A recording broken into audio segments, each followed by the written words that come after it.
အားကစားလောကမှာယုံကြည်မှုလွန်ကဲတယ်လို့အပြောခံရသူတွေအများကြီးရှိပါတယ်။ဒါပေမဲ့အဲ့ဒီယုံကြည်မှုကိုလက်တွေ့ရလတ်နဲ့တက်တည်ပြနေသူကတော့အနည်းငယ်ပဲရှိတာပါ။ဒီနေ့မှာတော့ UFC ရဲ့ Featherweight မျိုးဆက်တဲ့ဘရင် El Matador လို့လူသိများတဲ့ Ilia Topuria ရဲ့အောင်မြင်မှုခရီးစဉ်ကိုတင်ဆက်ပေးသွားမှာဖြစ်ပါတယ်။သူကဘယ်လိုမျိုးအခက်အခဲတွေကိုကြော်ဖြတ်ပြီးထိပ်ဆုံးကိုရောက်လာခဲ့တာလဲ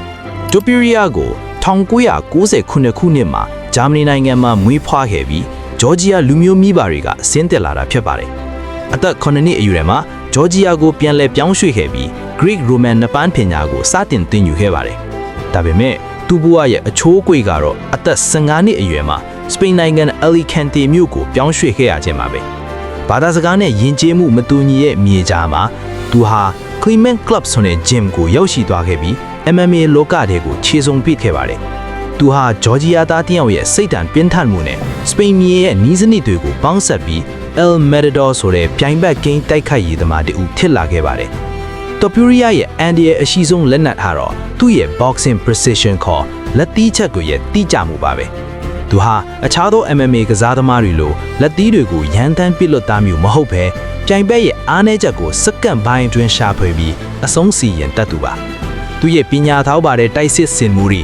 ခန္ဓာကိုယ်ပိုင်းဆိုင်ရာထိုးနှက်တွေနဲ့ခိုင်မာတဲ့ခန်းစစ်ပိုင်းတွေဟာသူ့ကို UFC ရဲ့အကောင်းဆုံး striker တယောက်ဖြစ်စေခဲ့ပါတယ်။ Volkanovski လိုဂန်ဒဝင်တယောက်ကိုအလဲထိုးနိုင်ခဲ့တာဟာသူ့ရဲ့လက်သီးစွမ်းရည်ဘလောက်ထိမြင့်မြတ်သွားပြီဆိုတာကိုသက်သေပြလိုက်တာပဲဖြစ်ပါတယ်။ဒါပေမဲ့ Topuria ကို striker တယောက်ထဲလို့ထင်ရင်တော့တင်မှားတာပါလိမ့်မယ်။သူဟာအလိအဆင့်ရှိတဲ့ BJJ Brazilian Jiu-Jitsu နီးပြတအုပ်လည်းဖြစ်ပါတယ်။